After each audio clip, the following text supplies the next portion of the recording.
Hello students, how are you? This is Vivek Misra, your economics teacher, and we are on the sixth video of this chapter, chapter number 2. Our chapter is 5-year plan in India, goals and achievements. Students, this topic will be our last topic. Here our topic is failure of planning in India. तो students, हमने पूरे chapter में कुल मिलाकर economic planning के बारे में पढ़ा।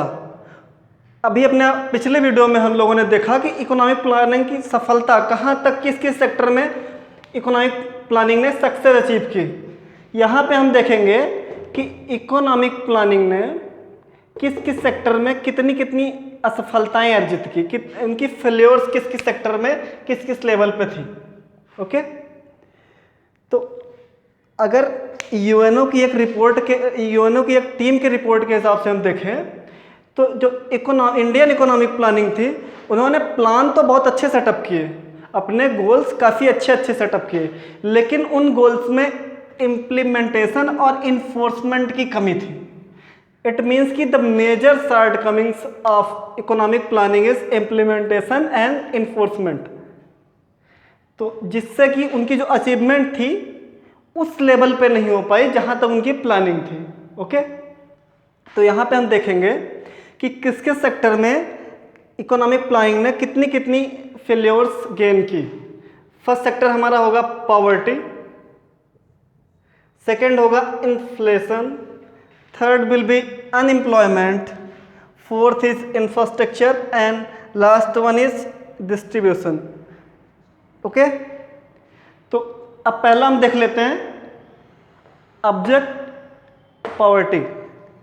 एब्जेक्ट पॉवर्टी का मतलब होता है एक तरीके से, एब्जेक्ट को हिंदी में कहते हैं बिल्कुल मिनिमम कंडीशन, दयनीय स्थिति एक तरीके से। ओके, तो जो गरीबी की कंडीशन थी वो बिल्कुल दयनीय थी। ठीक है, इकोनॉमिक प्लानिंग की जब शुरुआत हुई तो वहाँ पे एक बड़े लेवल पे इंडिया में पॉपुलेशन थी और वो एकदम गरीबी रेखा के नीचे थी। वहाँ पे फर्स्ट 5-ईयर प्लान में एग्रीकल्चर के टारगेट के साथ साथ ये भी टारगेट सेट किया गया कि हम किस तरीके से पॉवर्टी को कम करें या ख़त्म करें। लेकिन इतनी सारी प्लानिंग्स के बावजूद इंडिया में आज भी 21.9% टोटल पॉपुलेशन का 21.9% आज भी पॉवर्टी लाइन के नीचे रह रहा है, जिनको रहने के लिए घर नहीं है, खाने के लिए 2 वक्त की रोटी नहीं है, पहनने के लिए कपड़े नहीं हैं।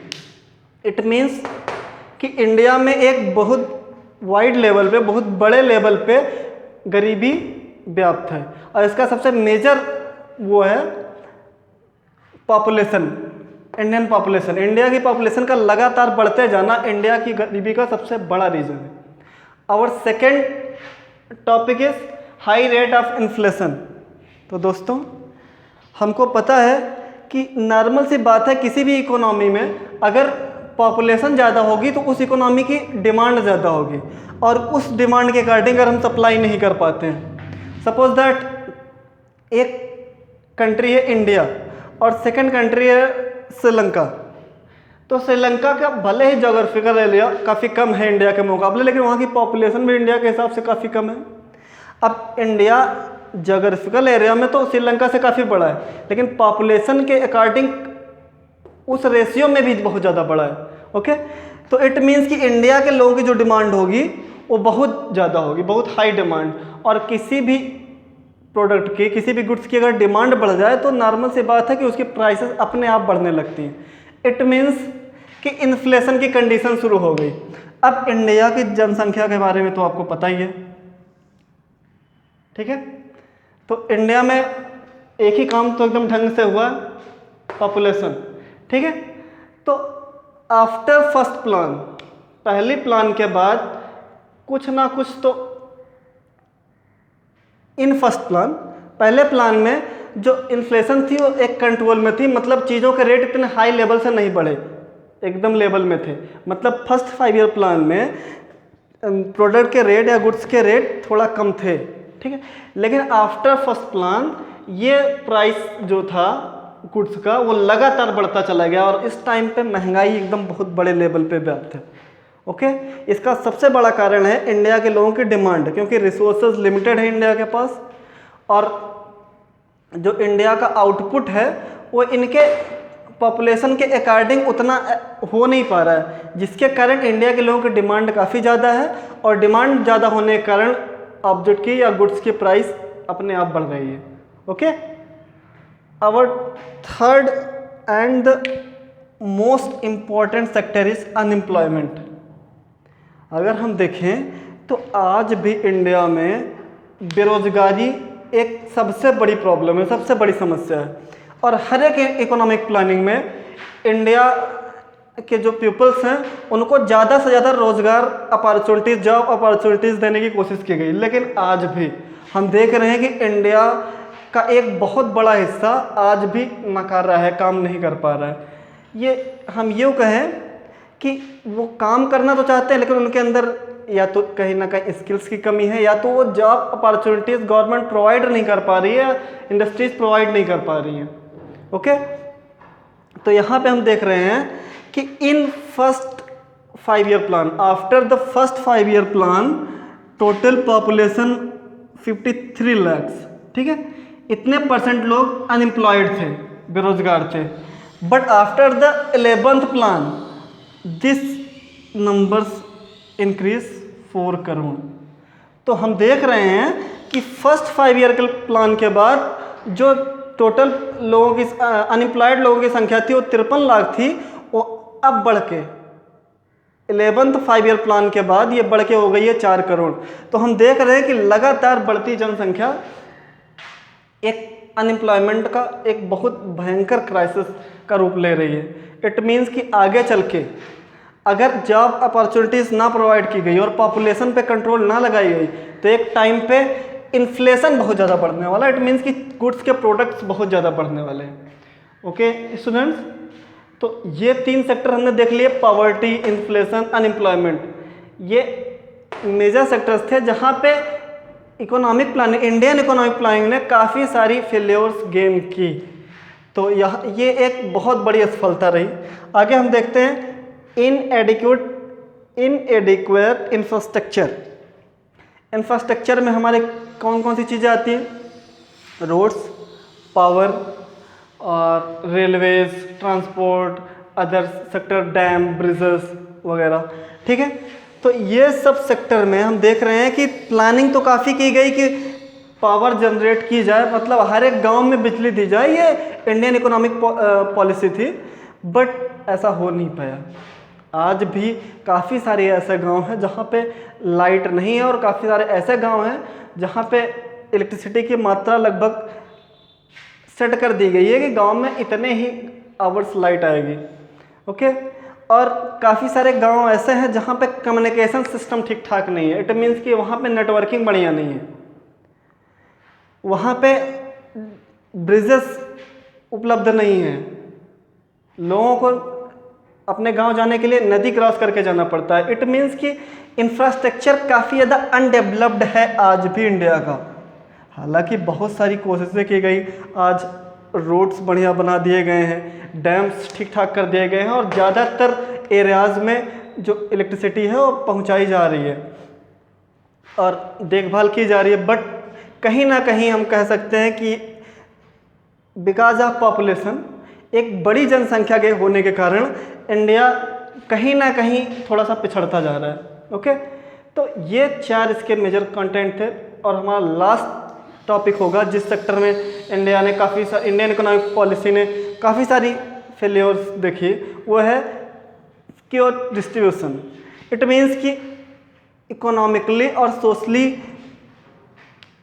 रूप से इंडिया ने काफ़ी ज़्यादा अनइक्वलिटी गेन की। इंडिया का जो मेन मोटिव था वो इक्विटेबल डिस्ट्रीब्यूशन था। हमने देखा इक्विटी क्या थी, वहाँ पे हमने बताया था इक्विटेबल डिस्ट्रीब्यूशन क्या होता है।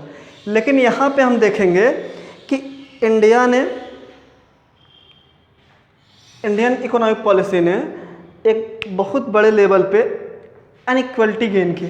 यहाँ पे हम देख रहे हैं कि widening economic and social inequality has compelled the government to offer reservations in job to the economically and socially weaker section of the society. It means कि हमने देखा, सक्सेस में हमने देखा कि इक्विटी एक मेन मोटिव था। और हमने जब हम आपको पढ़ा रहे थे इंडियन इकोनॉमिक प्लानिंग, वहाँ पे फर्स्ट पार्ट जो था हमारा लॉन्ग टर्म वाला, जहाँ पे लॉन्ग टाइम के लिए, लॉन्ग टाइम पीरियड के लिए चीज़ें सेट की जाती है, अपने गोल सेट किए जाते थे, वहाँ पे इक्विटी एक मेन पार्ट हुआ करता था उसका, इक्विटेबल डिस्ट्रीब्यूशन। इट मीन्स कि अगर इकोनॉमिक और सोशल रूप से बराबर लोगों को बराबर चीज़ें फैसिलिटीज़ प्रोवाइड कराई जाएंगी, हेल्थ केयर सिस्टम प्रोवाइड कराया जाएगा, एजुकेशन सिस्टम प्रोवाइड कराया जाएगा, तो कहीं ना कहीं पूरे देश का विकास होगा। लेकिन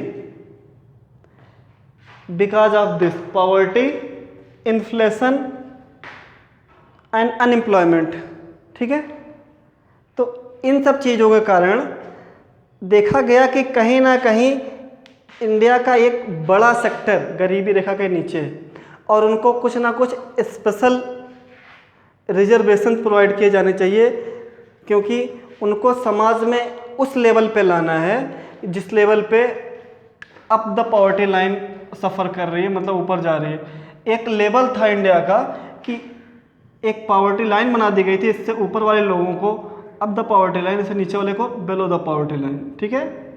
अब इनके बीच में गैपिंग बहुत ज़्यादा ना हो जाए, इसलिए इनको इक्वल डिस्ट्रीब्यूशन में दिया गया था और इनको लिए गवर्नमेंट स्पेशल प्लानिंग करती थी जो बिलो द पॉवर्टी लाइन है। लेकिन ये गैपिंग इतनी ज़्यादा बढ़ती जा रही है, इतनी ज़्यादा बढ़ती जा रही है, गरीबों की संख्या अनियमित रूप से बढ़ रही है। देख रहे हैं एब्जेक्ट पॉवर्टी, मतलब हम ये कहें कि टोटल वर्ल्ड पॉपुलेशन जो है, वो टोटल वर्ल्ड पॉपुलेशन के जो गरीब हैं, अगर 100% उनको मान लें, टोटल 100% गरीबों में से 50% गरीब केवल इंडिया में रहते हैं। ये एक बहुत बड़ा हिस्सा है। इट मीन्स कि इतने सारे देशों में जो टोटल गरीबी है उसका एक बड़ा हिस्सा, हाफ, ठीक है, 50% केवल इंडिया में रहता है। तो यहाँ पे हम लोगों ने देख ली कि इंडियन इकोनॉमिक प्लानिंग के मेन फेलियर्स क्या क्या थे और किस किस सेक्टर में, ठीक है। तो स्टूडेंट्स, आपको उम्मीद करता हूँ ये वीडियो समझ में आ गया होगा। और ये इस चैप्टर का हमारा लास्ट वीडियो था। हमारे जो आगे के चैप्टर्स हैं वो इसी से रिलेटेड हैं। प्री 1991 इंडिया की एग्रीकल्चर कंडीशन, इंडिया का इंडस्ट्रियल सेक्टर किस तरीके से था, ट्रेड सेक्टर किस तरीके से था। उसके बाद हम देखेंगे कि आफ्टर 1991, ये तो 1991 तक की चीज़ें हमने आपको पढ़ाई इकोनॉमिक प्लानिंग। उसके बाद हम देखेंगे आफ्टर 1991 इंडिया ने एक पॉलिसी शुरू की, न्यू इकोनॉमिक पॉलिसी, ठीक है, LPG। तो उसके बारे में हम आगे की वीडियोस में देखेंगे। हमारा अगला जो चैप्टर होगा वो होगा इंडियन एग्रीकल्चर सेक्टर, ठीक है, प्री 1991। तो स्टूडेंट्स, अगर ये वीडियो आपको समझ में आया हो तो नीचे जाके लाइक बटन दबाएं, और अगर आपने अभी तक हमारे वीडियो को सब्सक्राइब नहीं किया है तो आगे की अपडेट के लिए हमारे वीडियो को सब्सक्राइब करें। मिलते हैं अपने अगले वीडियो में एक नए चैप्टर के साथ। तब तक के लिए बाय बाय, थैंक यू।